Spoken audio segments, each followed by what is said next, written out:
إن يوم الفصل كان ميقاتا يوم ينفخ في الصور فتأتون أفواجا وفتحت السماء فكانت أبوابا وسيرت الجبال فكانت سرابا إن جهنم كانت مرصادا للطاغين مآبا لابثين فيها أحقابا لا يذوقون فيها بردا ولا شرابا إلا حميما وغساقا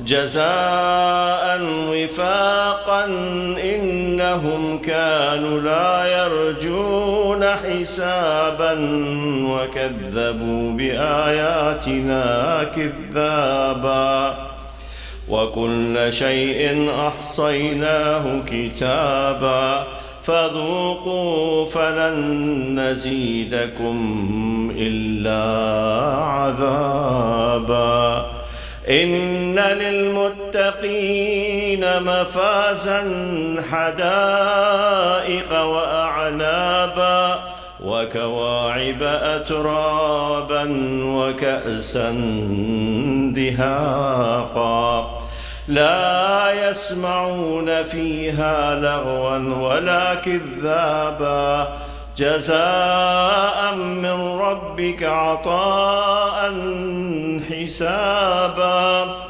رب السماوات والأرض وما بينهما الرحمن لا يملكون منه خطابا يوم يقوم الروح والملائكة صفا لا يتكلمون إلا من أذن له الرحمن وقال صوابا ذلك اليوم الحق فمن شاء اتخذ إلى ربه مآبا إنا أنذرناكم عذابا قريبا يوم ينظر المرء ما قدمت يداه ويقول الكافر يا ليتني كنت ترابا صدق الله العلي العظيم والحمد لله رب العالمين